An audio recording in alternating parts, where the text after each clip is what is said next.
o Senhor ouve seu clamor, chama Moisés e determina de forma imperativa, e determina a sua saída definitiva da escravidão do Egito para a terra prometida. Eles estavam lá em apuros. Por quê? Porque à sua frente estava o Mar Vermelho, à direita e à esquerda, grandes muralhas, grandes montanhas intransponíveis, e atrás o exército de Faraó. Todos nós, ou grande parte de nós, já vimos alguns filmes desta natureza, e nós sabemos realmente que na frente o Mar Vermelho, dos lados as montanhas, e atrás vinha sim o exército para confrontar aqueles que estavam ali. Mas, na realidade, podemos nos aperceber que eles estavam ali conduzidos por Deus. E quando você é conduzido por Deus, a vitória é sua. Quando você é conduzido por Deus, há um plano divino. E naquele momento havia um plano divino de quê? Um plano divino de libertação do povo que era cativo.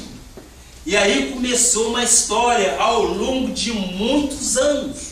Houve esses que haviam esquecido naquela hora, sim, e entraram em pânico.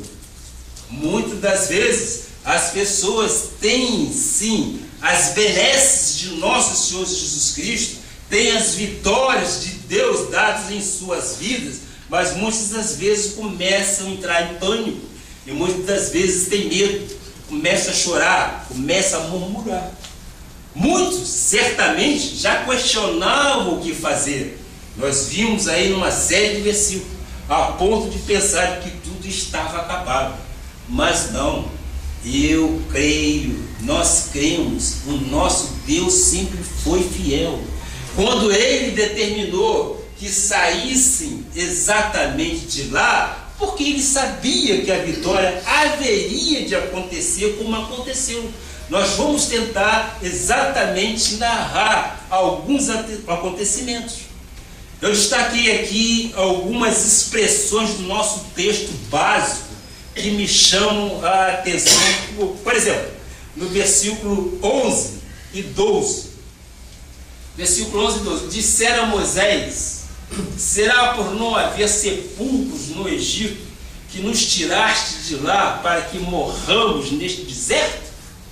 Porque nos trataste assim, fazendo-nos sair do Egito. É um questionamento.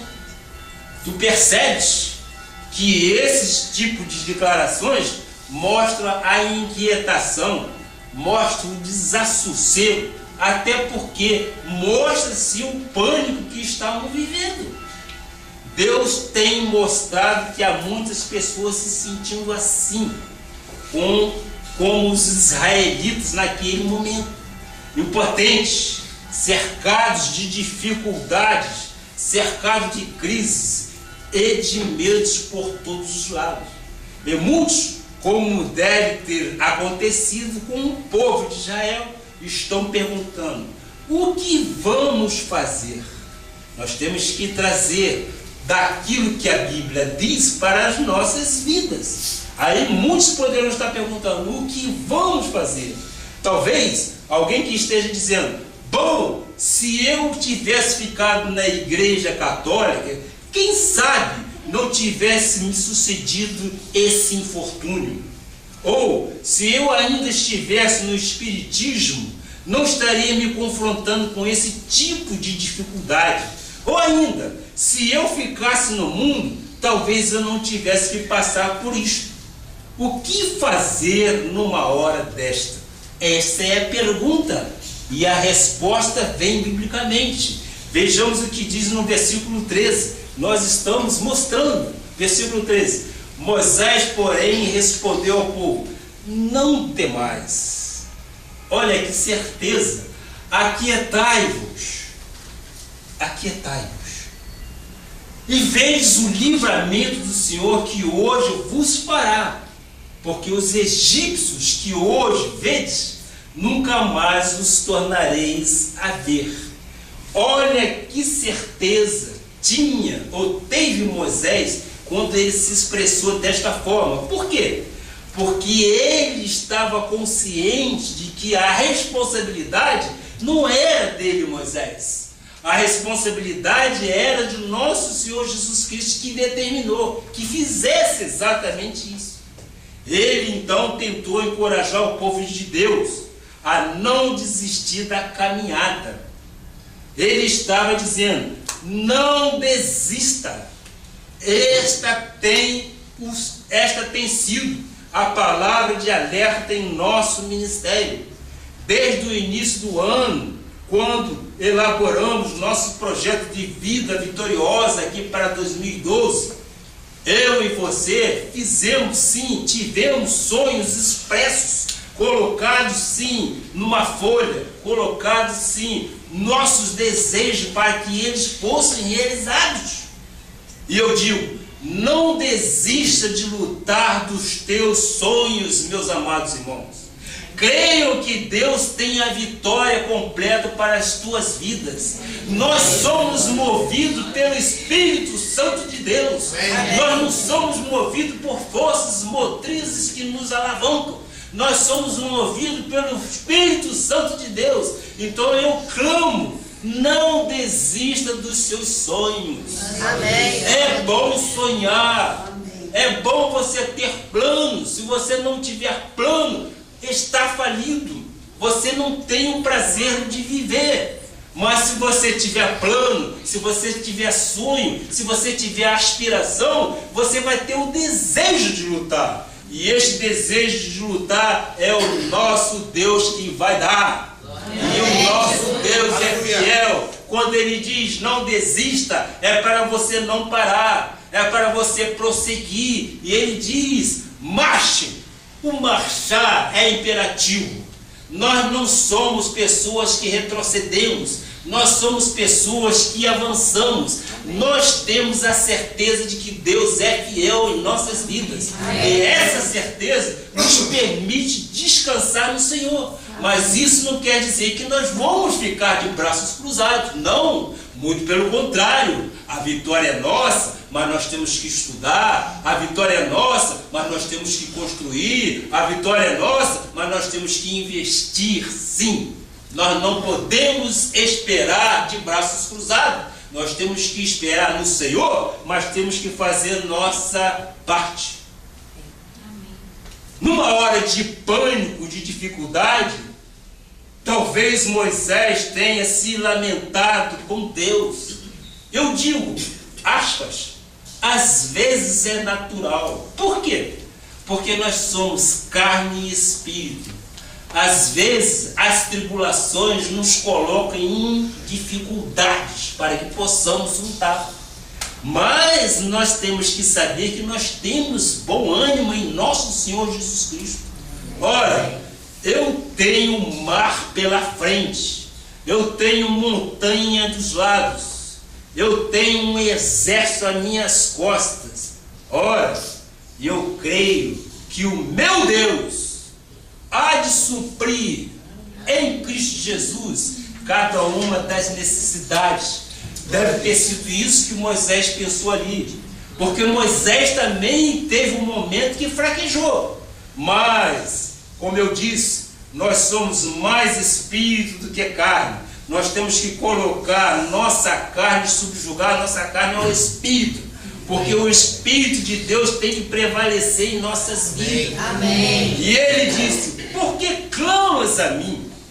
Ora, numa questão de questionamento, eu diria, haveria de ter concordância. Se o meu pai me tira de lá e quer me transportar para uma terra prometida, eu devo só esperar. Mas a inquietude natural do ser humano faz com que nós, às vezes, entremos em pânico.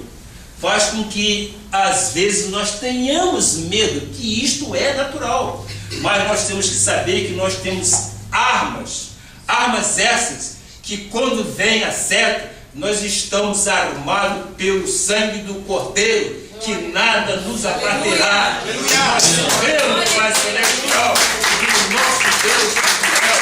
Nós temos que colocar a mão no arado e não olhar para trás. Aqui está um bispo que veio por intermédio de Deus. E eu creio que este ministério tem a aprovação total de Deus. Amém. Eu recebo em meu espírito. Se eu tenho 7, eu tenho 700, porque eu creio que Deus há de me dar em vida a vitória daquilo que Ele quis para Florianópolis. Amém. E Florianópolis há de ser um referencial, sim, porque o Deus a quem nós servimos é um Deus misericordioso, é um Deus longânimo, e nós servimos a um Deus ressuscitado. Não é o Deus de Jerusalém, não é o Deus que está morto. Nós servimos a um Deus que é incircunciso. Este Deus é um Deus que nos dá tais garantias. Moisés teve suas dificuldades, é natural. Moisés vivia no tempo da lei, mas nós temos o véu rasgado, nós temos acesso ao trono de nosso Senhor Jesus Cristo. Então nós trazemos para as nossas vidas as promessas de Deus, e nelas nós estamos alicerçadas. Contra nós, meus amados, não é eu que estou dizendo, é o Espírito Santo de Deus através de seus versículos bíblicos. Contra nós não vale encantamento. Arma forjada contra nós não pode prevalecer. Não prevalece. Primeiro que nós temos a mente de Cristo. Se nós temos a mente de Cristo, nós temos que exatamente nos ocupar com aquilo que Deus quer que nós nos ocupemos. Nós não podemos perder tempo com coisas vãs. Nós não podemos perder tempo com vãs filosofias. Nós temos que trazer à memória aquilo que nos dá esperança. Amém. Então, já não sabes o que tens que fazer? Foi então perguntado a Moisés. Agora não é hora de clamar, é hora de marchar. É hora de ir em frente, é hora de exercer a fé, é hora de colocar em prática os meus ensinamentos, diz o Senhor Jesus Cristo. É isso que Deus está dizendo à igreja, é isso que Deus está dizendo ao povo de Florianópolis, é isso que Deus está dizendo aos internautas. É o momento de dizer: eu tenho direito à minha cura. Amém. Receba em teu espírito. Você tem o direito à cura, porque o nosso Deus é fiel. Invoca-me e eu responderei. Anunciar-te-ei coisas grandes e ocultas que não sabem. Meus amados, creia nisso. O Deus a quem servimos é um Deus fiel. E esse Deus fiel te dá a permissão que você tem direito à cura. Se você tem alguma coisa que te perturba, que você tem alguma coisa que te maltrata, o teu corpo é o templo do Espírito Santo. Então receba a cura em nome de Jesus. Seja quais forem as tuas adversidades, nós cremos que pela chave de Cristo nós fomos sarados. E nós vivemos o que o ministério Cristo vive. Nós vivemos aquilo que a Bíblia diz. E nós chamamos isso para nós. Amém. Nós não somos herdeiros. Nós não somos de Abraão. Deus não deixou um legado a Abraão. Se nós somos herdeiros, nós temos que lançar a mão dessa herança.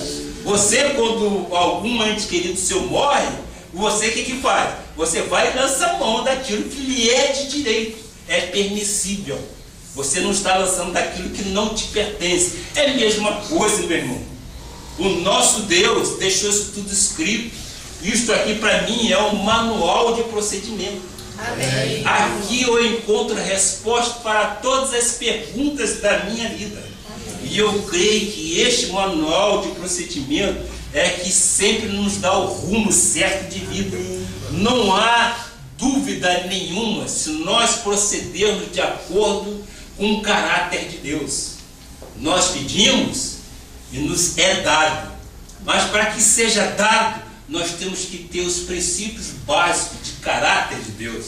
Nós não podemos levianamente, simplesmente deixar de crer ou de viver por fé. Nós somos crentes, segundo Abraão. Se somos crentes, nós somos descendentes. E se somos descendentes, nós temos direito. Vocês recebem, meu irmão? Amém.